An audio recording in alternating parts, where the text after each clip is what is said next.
Cristo solo es nuestro anuncio, nuestra prédica Él será. Siempre a Cristo ensalzaremos, Cristo solo se verá. Muy buenas noches, mis estimados amigos y hermanos en Cristo. Tengan todos ustedes una cordial bienvenida a este tiempo, a este espacio de los días miércoles en que hemos reservado este tiempo para el estudio de la palabra del Señor. Es nuestro anhelo que el estudio de esta noche sea de gran bendición y edificación espiritual para todos nosotros. Los invito a poner este tiempo en las manos de nuestro Dios para que Él mismo nos sea dirigiendo.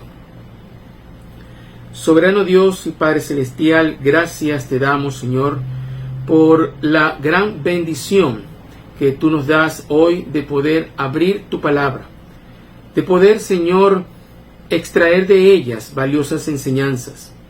Te agradecemos, mi Dios, por este medio virtual que tú nos concedes para poder llegar a más personas y a todo aquel que lo necesita con tu bendita palabra.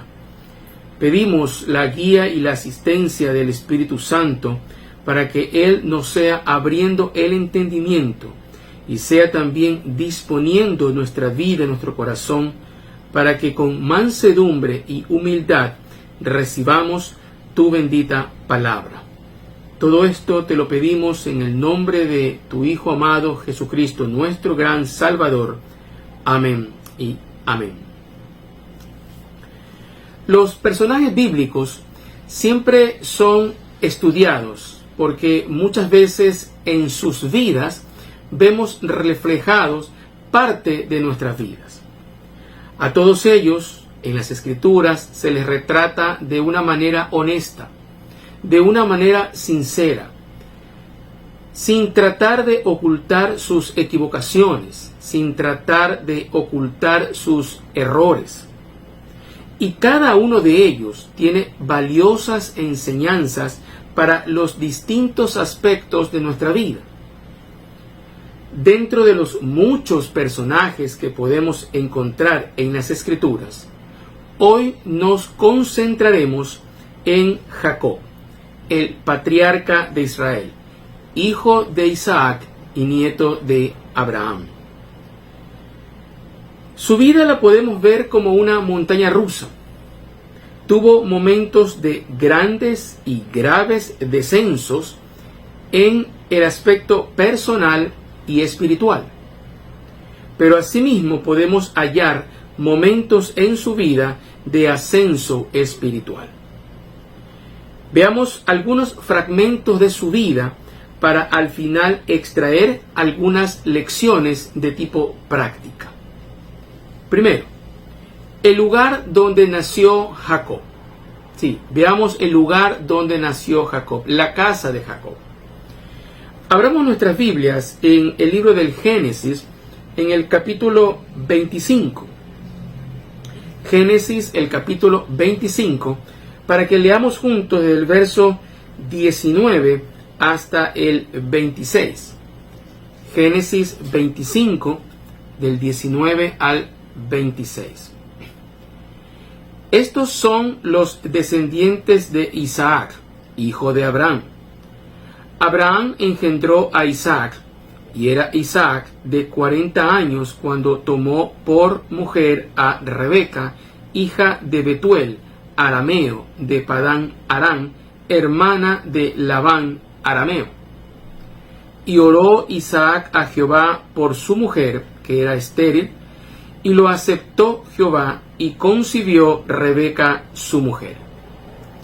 Y los hijos luchaban dentro de ella, y dijo: si es así, ¿para qué vivo yo? Y fue a consultar a Jehová, y le respondió Jehová: 2 naciones hay en tu seno, y 2 pueblos serán divididos desde tus entrañas. Un pueblo será más fuerte que el otro pueblo, y el mayor servirá al menor. Cuando se cumplieron sus días para dar a luz, he aquí había gemelos en su vientre. Y salió el primero rubio, y era todo velludo como una peñiza, y llamaron su nombre Esaú. Después salió su hermano, trabada su mano al calcañar de Esaú, y fue llamado su nombre Jacob. Y era Isaac de edad de 60 años cuando ella los dio a luz. Desde su nacimiento, Jacob estuvo en conflicto con su hermano gemelo, tanto así que su madre, muy preocupada por su estado de gestación, consulta a Dios y éste le responde. Le dice: 2 naciones hay en tu seno, y 2 pueblos serán divididos desde tus entrañas. Sí, desde el momento del nacimiento, Jacob estuvo en conflicto con su hermano. En el mismo libro de Génesis, el capítulo 25, leamos ahora del verso 27 y 28. Y crecieron los niños, y Esaú fue diestro en la caza, hombre del campo, pero Jacob era varón quieto que habitaba en tiendas.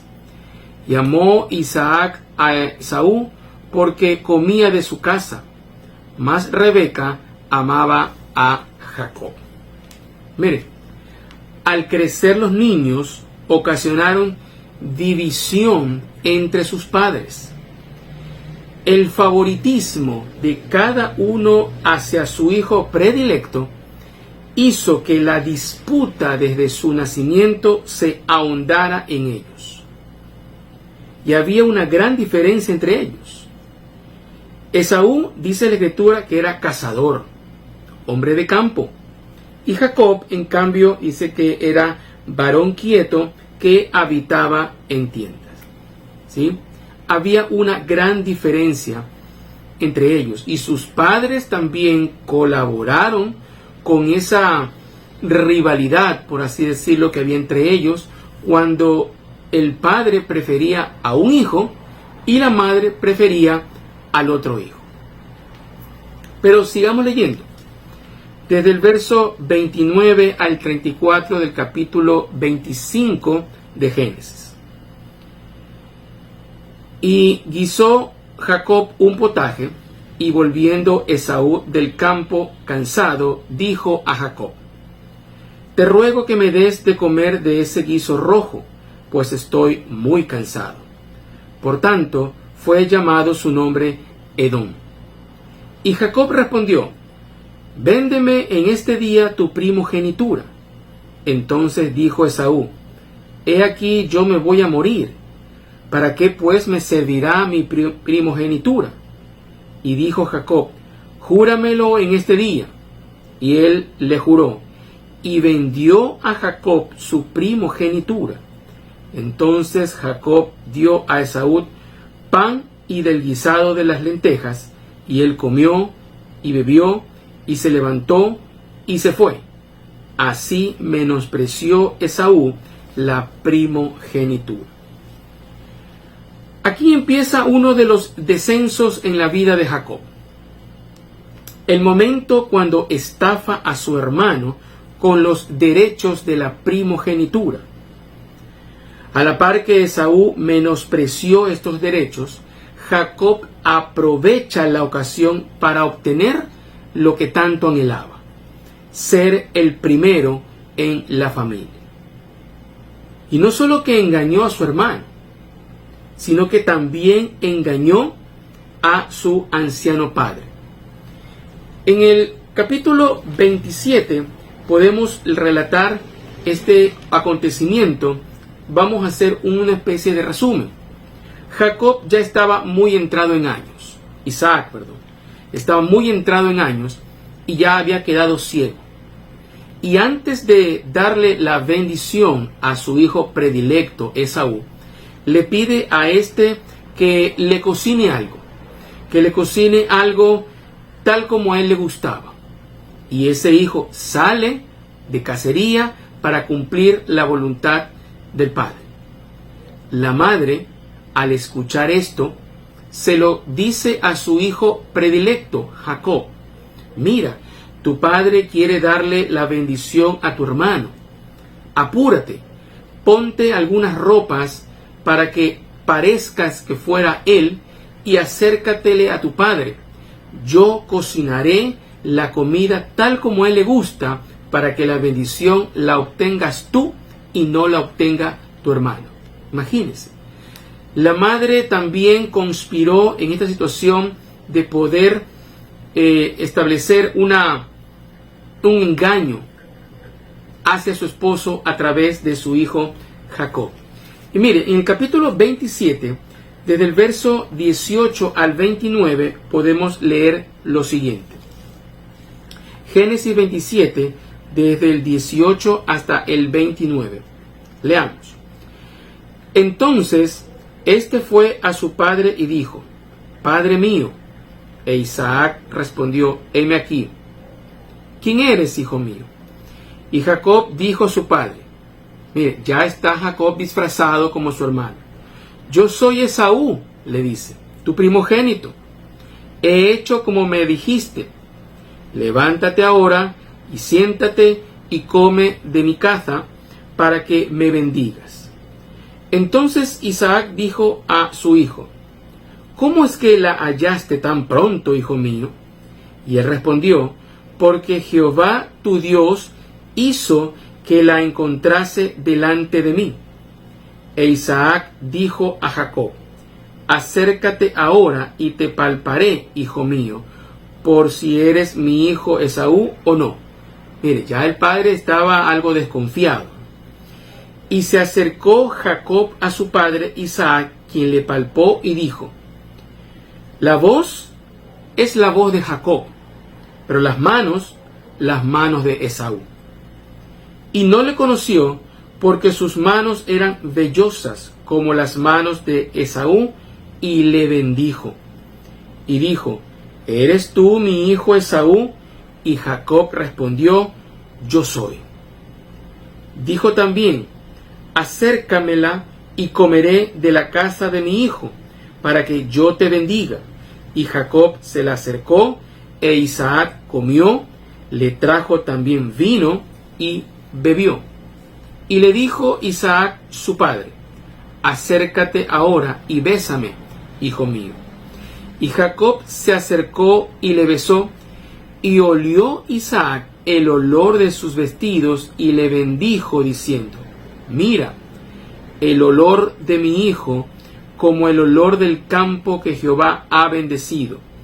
Dios pues te dé del rocío del cielo y de las grosuras de la tierra, y abundancia de trigo y de mosto.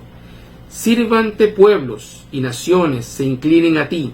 Sé señor de tus hermanos, y se inclinen ante ti los hijos de tu madre.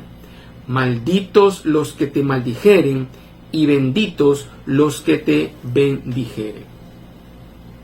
Nuevamente Jacob aprovecha la ocasión, y esto ayudado con su madre.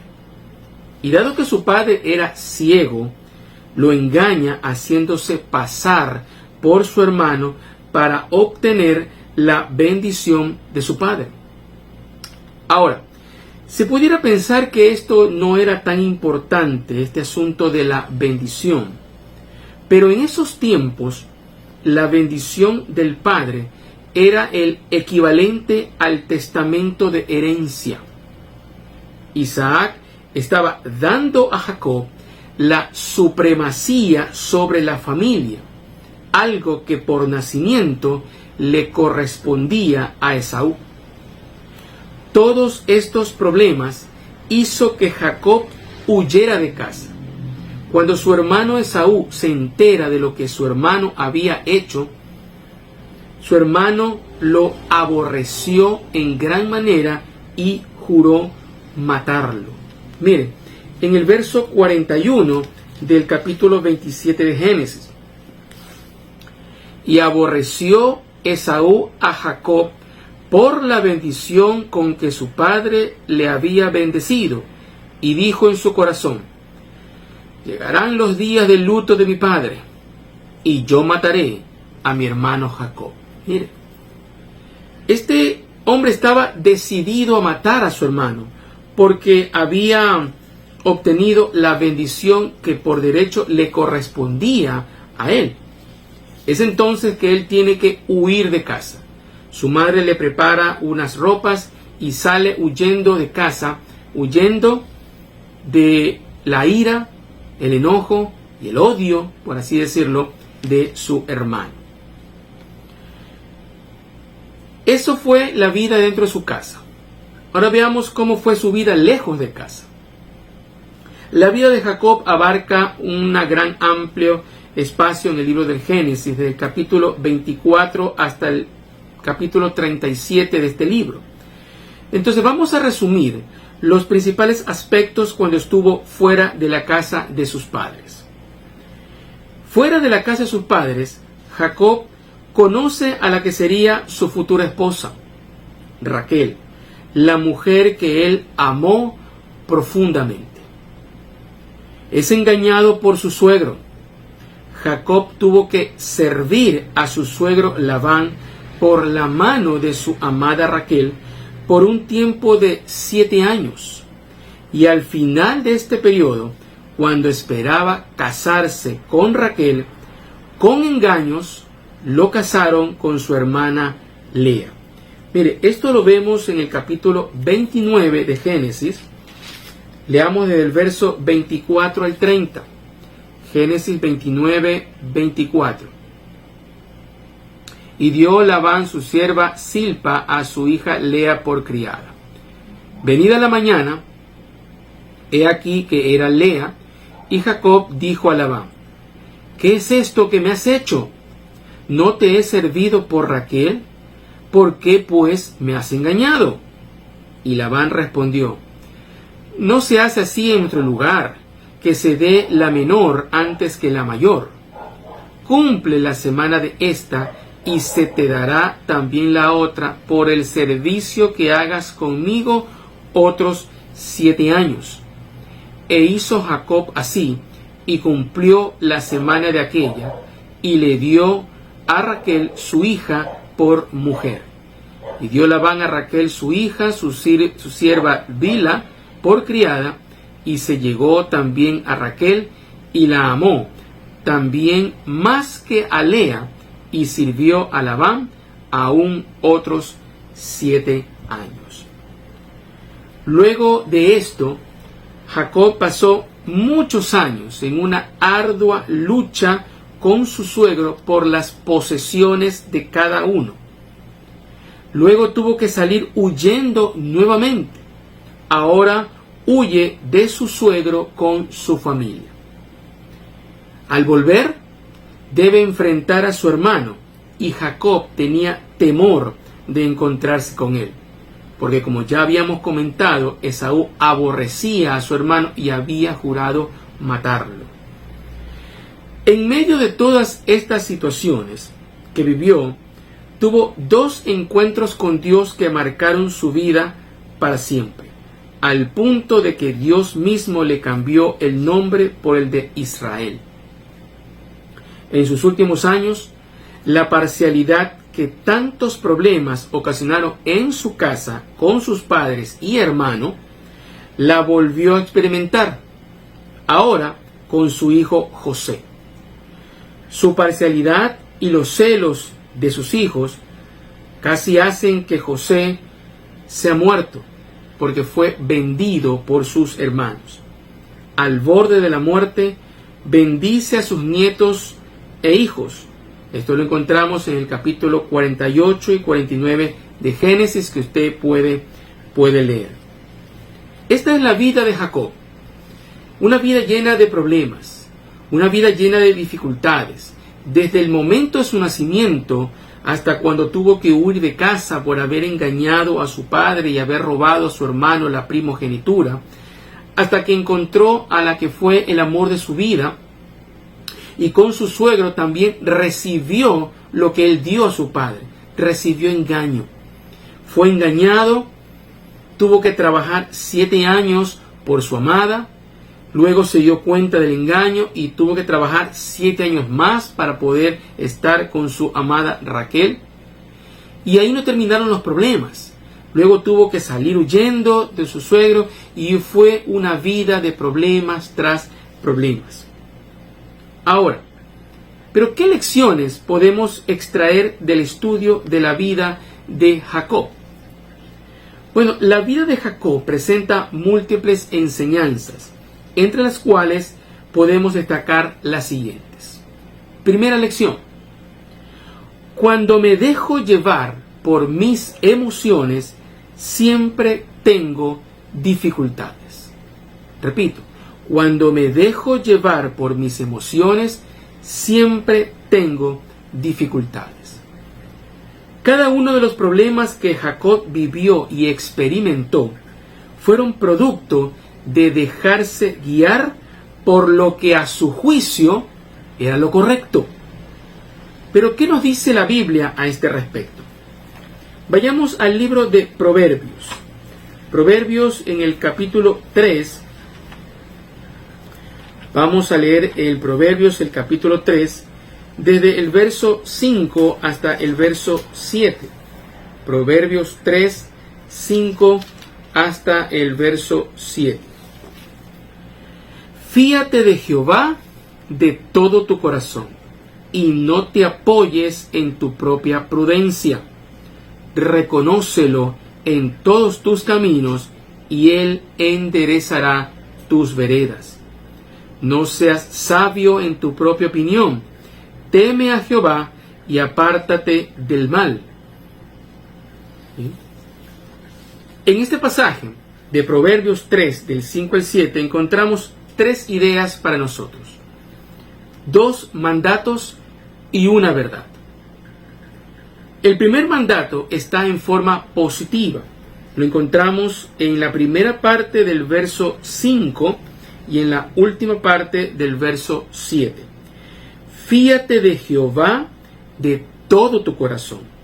Y la última parte del verso 7 dice: teme a Jehová y apártate del mal. Aquí el mandato es confiar. Sí, confiar. ¿Y de qué manera debemos confiar? El texto dice: debemos hacerlo de todo nuestro corazón, con todo el corazón. Y la idea de todo corazón es hacerlo en forma completa, con nuestro pensamiento, con nuestras emociones y con nuestras acciones. ¿Y en quién debemos confiar? El texto nos dice: en Jehová, en Dios. Fíate de Jehová, confía en Jehová. ¿Ya? ¿De qué manera? De todo tu corazón. Pero ¿cómo podemos mostrar que confiamos en Jehová?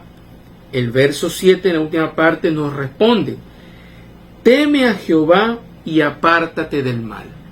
¿Cómo podemos entonces mostrar que confiamos en Jehová?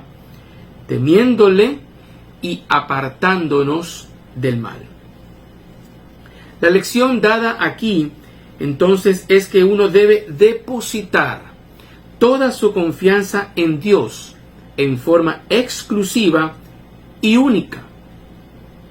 Ahora, esto de confiar únicamente en Dios es una punzada muy profunda al orgullo humano. El ser humano, por regla general, trata de vivir su vida de acuerdo a su criterio, de acuerdo con su voluntad. Y esto nos lleva al segundo mandato. Primer mandato en forma positiva: confía en Jehová. Pero el segundo mandato en estos 3 versículos de Proverbios es un mandato negativo. Mire, en la segunda parte del verso 5: no te apoyes en tu propia prudencia. En la primera parte del verso 7: no seas sabio en tu propia opinión. La lección con estas frases es que no debemos tomar decisiones en nuestra vida basados únicamente con nuestro criterio creyendo que somos lo suficientemente capaces de decidir en nuestra vida. Sí, no te apoyes en tu propia prudencia, no seas sabio en tu propia opinión. Ahora, no es la idea, y esto para aclararlo, no es la idea que no tengamos un criterio. No es la idea que no tengamos una opinión. No es tampoco la idea de que no tengamos inteligencia. Sí, podemos tener un criterio, podemos tener una opinión, podemos tener inteligencia. Pero la advertencia es de no poner demasiada confianza en nuestro criterio. No poner demasiada o excesiva confianza en lo que a nosotros, a nuestro parecer, es como tienen que hacerse las cosas. Y aquí nos preguntamos, ¿en qué cosas o en qué situaciones debemos poner nuestra confianza en Dios y no en nuestro propio criterio? Bueno, podemos mencionar algunas, ¿no? Pero podemos nombrar unas cuantas. Tenemos que poner nuestra confianza en Dios y no en nuestro criterio en lo que tiene que ver con nuestros ingresos económicos. Sí, nuestros ingresos económicos. Vayamos al Nuevo Testamento, al libro de Hebreos. Hebreos, el capítulo 13, para que leamos el verso 5. Hebreos 13, 5. Dice así: sean vuestras costumbres sin avaricia, contentos con lo que tenéis ahora, porque Él dijo, no te desampararé ni te dejaré. Confiar en Dios y no en nuestro criterio nos llevará a trabajar en forma honesta, en forma honrada, no tomando lo que no nos pertenece o no tratando de aumentar nuestros ingresos en forma ilícita. Dice, sean vuestras costumbres sin avaricia, contentos, tranquilo con lo que tenéis ahora. ¿Y por qué debemos estar tranquilos? ¿Por qué debemos estar sin avaricia y contentos con lo que tenemos? Porque aquí encontramos una promesa. Dios dice, no te desampararé ni te dejaré. Sí, mis hermanos, tenemos que confiar en que Dios suplirá nuestras necesidades según su voluntad. En la primera carta de Timoteo, el capítulo 6, encontramos lo siguiente. La primera carta de Timoteo, en el capítulo 6, leamos desde el verso 6 hasta el verso 10. Primera carta a Timoteo, el capítulo 6, versos 6 al 10. Pero gran ganancia, dice el apóstol, gran ganancia es la piedad acompañada de contentamiento, porque nada hemos traído a este mundo y sin duda nada podremos sacar. Así que, mire, teniendo sustento y abrigo, estemos contentos con esto. ¿Y por qué? Porque los que quieren enriquecerse caen en tentación y lazo y muchas codicias necias y dañosas que hunden a los hombres en destrucción y perdición. Porque raíz de todos los males es el amor al dinero, el cual, codiciando algunos, se extraviaron de la fe y fueron traspasados de muchos dolores. Sí, aquí se nos manda a que tenemos que estar contentos si tenemos sustento y si tenemos abrigo. Si tenemos que comer en nuestra mesa, sea mucho o sea poco, si tenemos con qué cubrir nuestros cuerpos, sea mucho, sea poco, si tenemos un lugar donde dormir, sea un gran palacio o sea una humilde vivienda. Sí, gran ganancia es la piedad acompañada de contentamiento. Hermanos, nuestra confianza en Dios en relación con el dinero nos llevará a ser agradecidos con lo que tenemos, no buscando más en forma codiciosa. Sí, cuando usted o alguna persona trata de tener más de lo que tiene en forma codiciosa, dice el texto que se extravía, porque los que quieren enriquecerse, el verso 9, caen en tentación y lazo y en muchas codicias necias y dañosas, que hunden a los hombres en destrucción y perdición. Debemos ser agradecidos con Dios por la casa que tenemos. Debemos ser agradecidos con Dios por el trabajo que tenemos. Debemos ser agradecidos con Dios por la ropa que tenemos. ¿Sí? ¿Es usted agradecido con Dios por el lugar donde vive, aunque sea humilde y modesto, por la comida que usted se sirve, aunque sea humilde y modesta, por la ropa que usted tiene, aunque sea humilde y modesta? ¿Es usted agradecido con Dios? Pero también debemos confiar en Dios y no en nuestro propio criterio en lo que tiene que ver con la familia que queremos formar. Es decir, con quién estamos pensando en casarnos.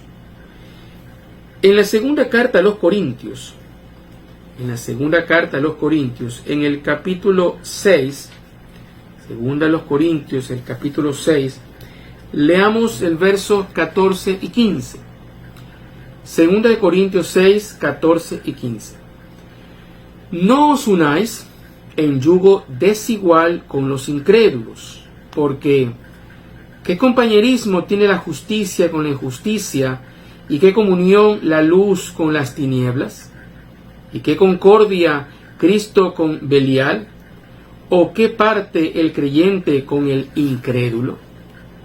Sí, aquí encontramos también una instrucción muy válida, ¿no? No os unáis en yugo desigual con los incrédulos.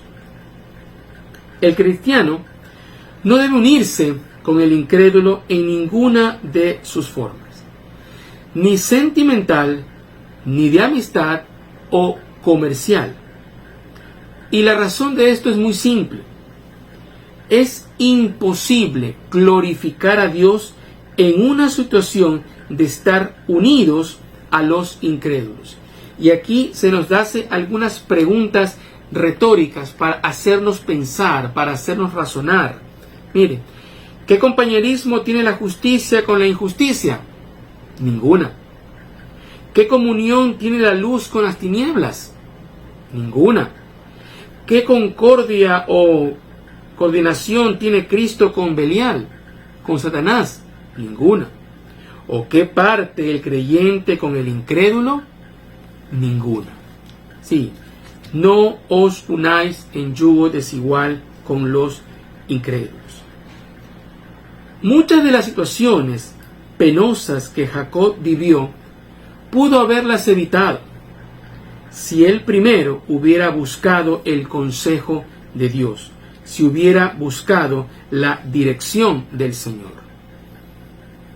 El mandato negativo, que no te apoyes en tu propia prudencia, que no seas sabio en tu propia opinión, en lo referente a nuestros ingresos económicos, nos llevará a ser agradecidos.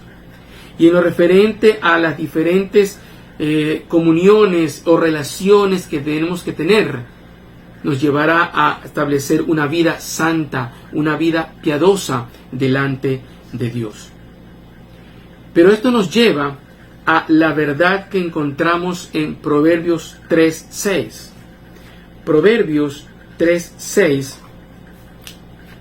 Proverbios 3:6 leemos así: reconócelo en todos tus caminos y Él, Dios, enderezará tus veredas. Reconócelo en todos tus caminos y Él enderezará tus veredas. Otra versión de las Escrituras traduce este pasaje de Proverbios 3:6 así. Escucha atentamente. Busca su voluntad en todo lo que hagas, y Él te mostrará cuál camino tomar.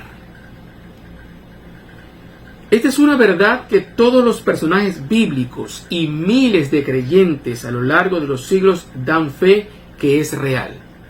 El buscar la voluntad de Dios en todas nuestras acciones hará que Él nos muestre el camino por el cual tenemos que transitar.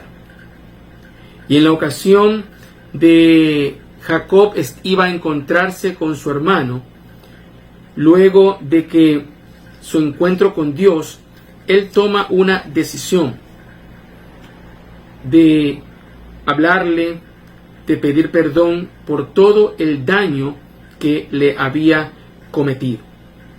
Jacob puede entonces reconciliarse con su hermano Esaú. El reconocer a Dios en nuestros caminos, el reconocer a Dios en nuestras sendas, en nuestras vidas, hará que Él sea lo primero en nuestras decisiones. Ahora, no hará que los problemas en nuestra vida se alejen, no hará que las dificultades desaparezcan. Al contrario, habrá momentos que pareciera como que se aumentan, pero los enfrentaremos con Dios de nuestro lado. Los enfrentaremos con la ayuda del Todopoderoso. Mire, leamos algunos pasajes en las Escrituras a este respecto. En el libro de Salmos, el capítulo 27. Salmos, el capítulo 27. Leamos los versos 7 y 8. Salmo 27, 7 y 8.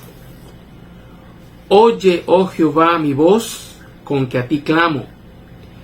Ten misericordia de mí y respóndeme. Mi corazón ha dicho de ti, buscad mi rostro. Tu rostro buscaré, oh Jehová. Salmo 46:1. Salmo 46 y el verso 1. ¿Sí? Salmo 46:1 dice: Dios es nuestro amparo y fortaleza, nuestro pronto auxilio en las tribulaciones. Mire, Dios estará a nuestro lado cuando dejamos que Él nos guíe. Dios estará junto a nosotros si dejamos que Él gobierne nuestra vida. Otro pasaje, Salmo 18:2. Salmo 18 y el versículo 2. Jehová, roca mía y castillo mío, y mi libertador, Dios mío, fortaleza mía, en Él confiaré, mi escudo y la fuerza de mi salvación, mi alto refugio. Y un pasaje más, en Isaías, el capítulo 12 y el verso 2. El libro del profeta Isaías, el capítulo 12 y el verso 2. He aquí Dios es salvación mía. Me aseguraré y no temeré, porque mi fortaleza y mi canción es Jehová, quien ha sido salvación para mí. Mire, todos estos pasajes y otros más que podríamos mencionar nos aseguran que Dios puede ayudarnos en cualquier circunstancia o situación que nos toque vivir. Solo debemos dejarnos guiar por Él. Reconocerle en todos nuestros caminos y Él enderezará nuestras sendas, enderezará nuestra vida. Entonces, la primera lección que podemos extraer de la vida de Jacob es que si nos dejamos llevar por nuestras emociones, por nuestro criterio, siempre encontraremos o nos introduciremos en graves problemas, en graves dificultades. Una segunda lección que podemos extraer del estudio de la vida de Jacob es esta: que cuando clamo a Dios, de corazón sincero, Él responde a mi oración y me ayuda en mi aflicción. Veamos algunos pasajes bíblicos que nos reafirman esta lección. En el Salmo 18, Salmo el capítulo 18, leamos el verso 6. Salmo 18, 6. En mi angustia invoqué a Jehová y clamé a mi Dios. Él oyó mi voz desde su templo y mi clamor llegó delante de él a sus oídos. Y en el Salmo 34, verso 15, encontramos lo siguiente. Los ojos de Jehová están sobre los justos y atentos sus oídos al clamor de ellos. Lo primero que vemos aquí es, en estos dos pasajes, la seguridad de ser escuchados por Dios. Cuando clamamos a Él de todo corazón, Dios atiende nuestras peticiones. En el Salmo 18, 6 leíamos: mi clamor llegó delante de Él. ¿A dónde? A sus oídos. Y en el Salmo 34, verso 15, que sus oídos están atentos al clamor de los justos. Sí, Dios escucha, Dios oye su oración, Dios oye mi oración cuando lo hacemos en forma sincera, en forma real y verdadera. Salmos 34. Salmo 34 y el verso 18. Cercano está Jehová a los quebrantados de corazón y salva a los contritos de espíritu. Y en el Salmo 51, el verso 17, leemos Salmo 51, 17. Los sacrificios de Dios son el espíritu quebrantado. Al corazón contrito y humillado no despreciarás tú, oh Dios. Los primeros pasajes nos daban la seguridad de que Dios oye nuestras oraciones. Y ahora estos pasajes nos aseguran que Dios escucha y atiende a todo aquel que se acerca a Él con un corazón, con una vida contrita, humillada, no altiva. El término contrito significa que la persona se siente abatida, se siente quebrantada. Es una vida que reconoce que Dios es su Señor y su fuente de protección y fortaleza. Estos últimos pasajes, en el Salmo 51, fueron escritos por el rey David cuando éste reconoció la gravedad de su pecado con Betsabé y su intento por cubrirlo, que terminó con la muerte del esposo de ésta. Él clamó a Dios con profundo arrepentimiento. Mire, veamos en el Salmo 51, el verso 3 y 4, las palabras de David. Porque yo reconozco mis rebeliones y mi pecado está siempre delante de mí. Contra ti solo he pecado. He hecho lo malo delante de tus ojos, para que seas reconocido justo en tu palabra y tenido por puro en tu juicio.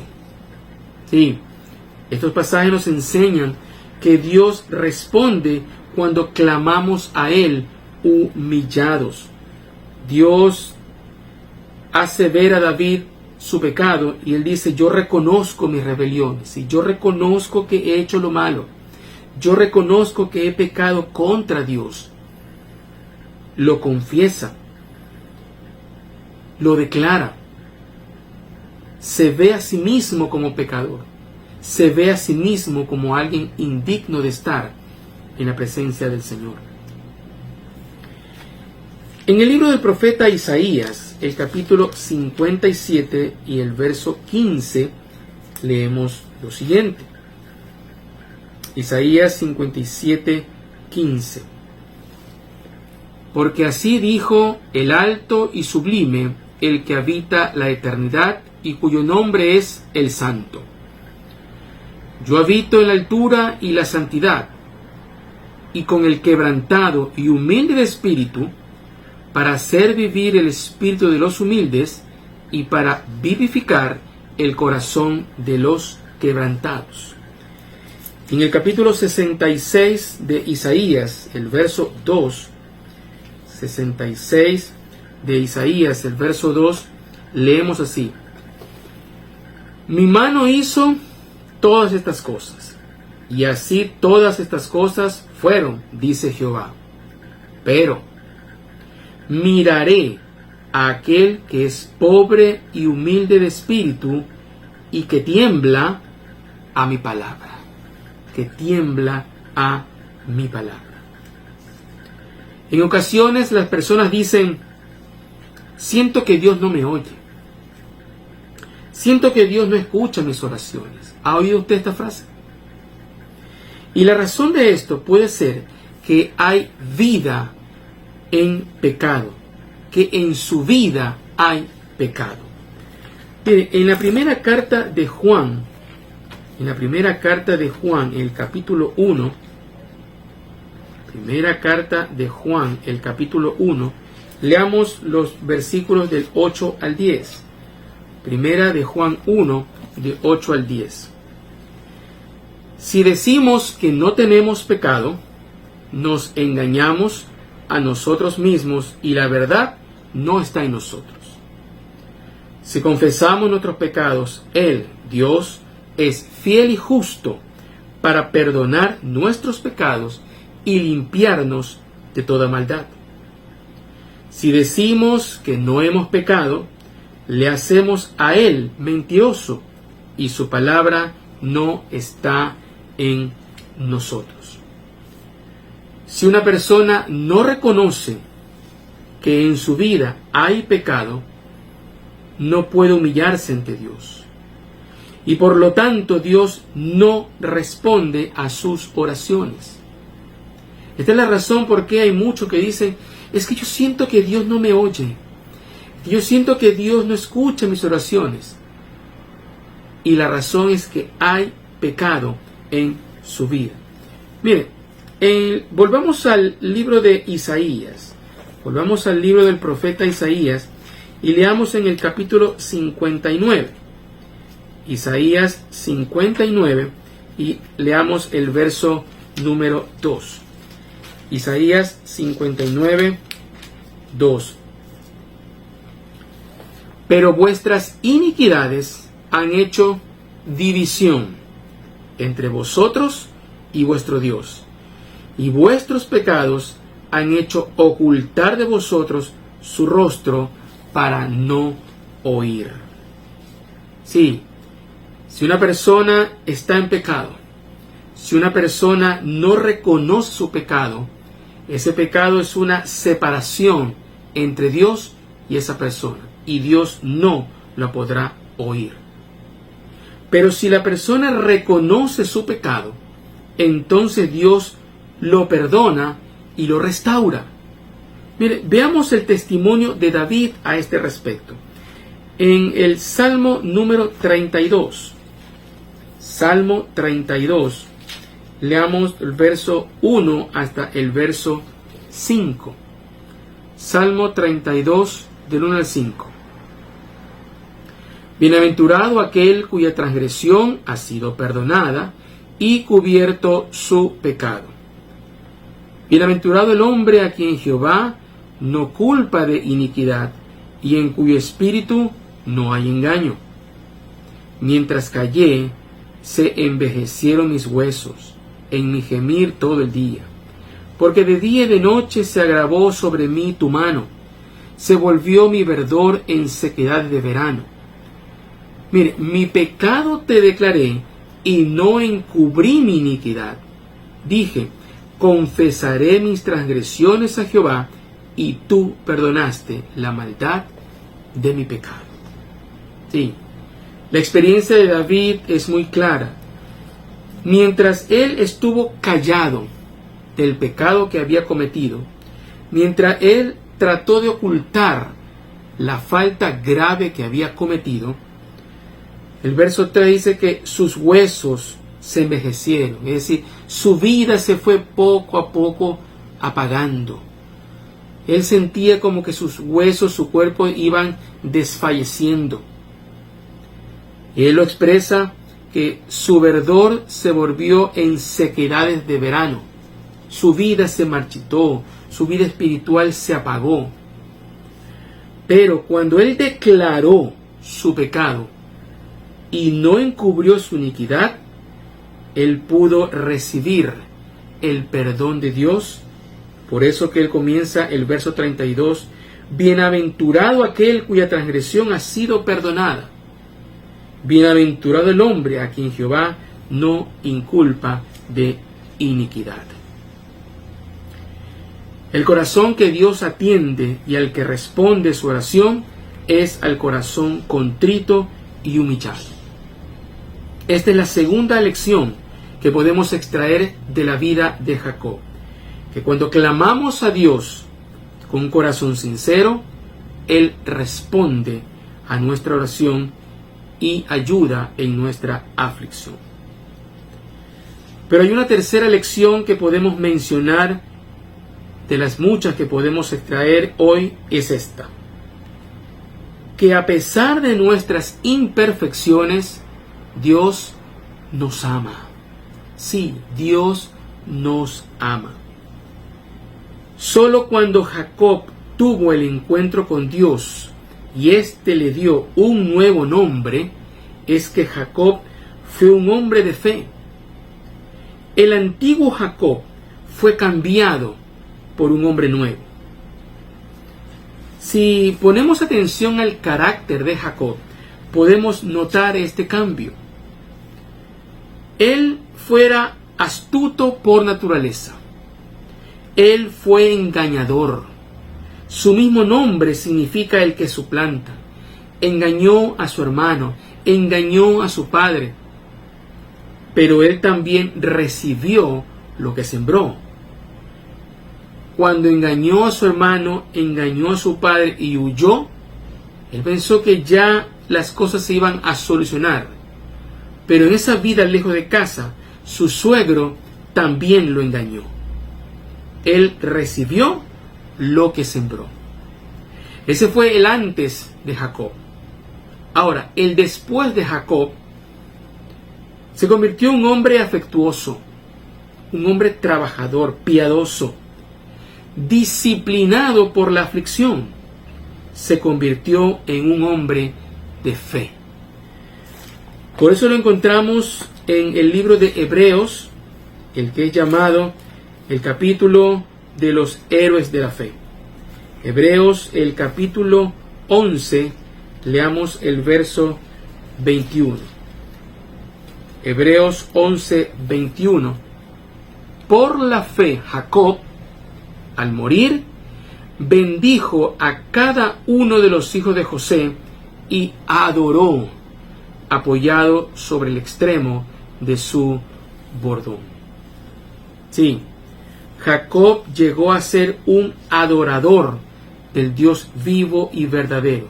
Y esto a pesar de todos los errores, a pesar de todas las equivocaciones, a pesar de todos los engaños que cometió, él recibió perdón, recibió el amor de Dios y Dios lo convirtió en una nueva persona, en un nuevo ser. La vida de Jacob, como se dijo al inicio, representa de manera muy clara los conflictos que suceden en una persona. Él tuvo de manera alternante descensos y ascensos en su vida espiritual. Empieza su vida como engañador, no solo de su hermano, sino también de su anciano padre, y esto protegido por su madre. Aquí tenemos un descenso. Tiene una visión del cielo y de la adoración a Dios en Betel y realiza un voto a Dios. Esto representa un ascenso. Tuvo dificultades en el romance con Raquel y el engaño sufrido por su suegro lo llevan a un descenso en su vida espiritual. Al regresar a su tierra y estar próximo a encontrarse con su hermano, ora en Peniel, tiene un encuentro con Dios que lo marcaría y cambiaría para siempre. Esto fue otro ascenso en la vida de Jacob. Y el breve estudio que hemos hecho hoy acerca de su vida nos ha proporcionado 3 valiosas lecciones a todos nosotros. Recordemos. Primera lección, que cuando nos dejamos llevar por nuestras emociones, siempre tendremos dificultades. No debemos dejarnos guiar por nuestro criterio, sino debemos consultar a Dios cada decisión importante en nuestra vida, sobre nuestras finanzas, sobre nuestros estudios, sobre nuestra familia, sobre nuestro trabajo, nuestras amistades, etc. La primera lección. Segunda lección, que cuando clamamos a Dios con todo nuestro corazón sincero, Él responde a nuestra oración y nos ayuda en la aflicción. Como vimos, al corazón contrito y humillado, Dios no lo desprecia. Al contrario, lo atiende, lo restaura y lo levanta. Y tercera lección, que a pesar de nuestras imperfecciones, Dios nos ama. Jacob fue un hombre que cometió muchos errores, al igual que nosotros. Pero si nos arrepentimos de nuestros pecados, Dios nos perdona, nos limpia y nos transforma en una nueva persona, así como lo hizo con Jacob. Quiera Dios que Él nos ayude a recordar las lecciones del día de hoy, que sobre la vida de Jacob hemos analizado esta noche. Amén. Soberano Dios y Padre nuestro, gracias te damos, Señor, por el tiempo que tú nos has permitido hoy analizar tu bendita palabra. Gracias, Padre, porque la vida de Jacob nos puede enseñar grandes y valiosas lecciones, y hoy hemos visto 3 de ellas, mi Dios. Gracias, Padre, porque hemos aprendido que cuando nos dejamos guiar por nuestro criterio, por nuestras emociones, por nuestros sentimientos, las cosas siempre nos irán mal.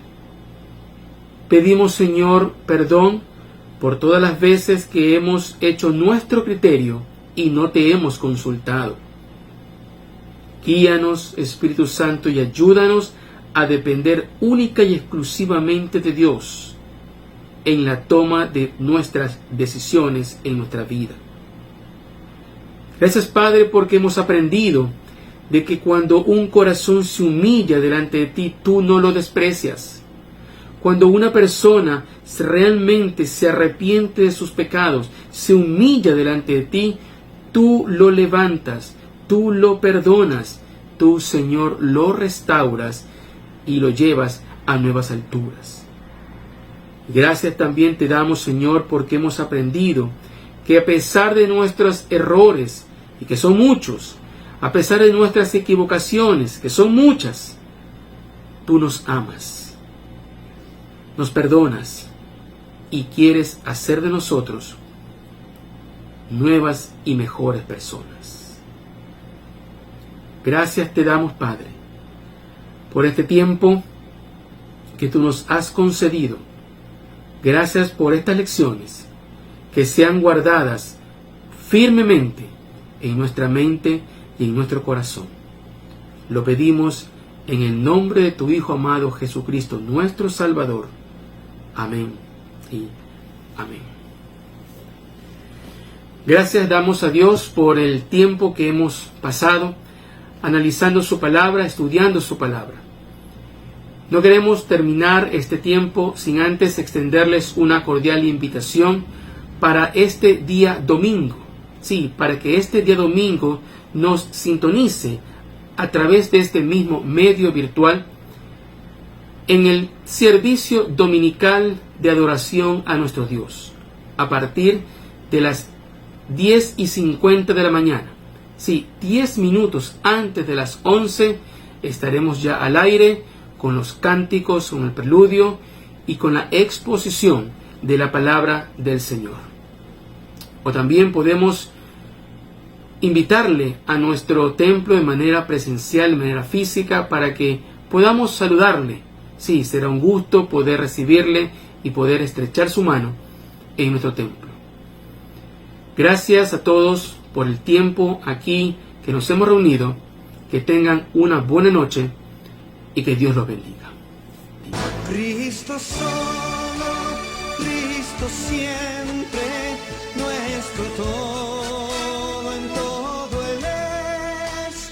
Salva, santifica y sana, pronto viene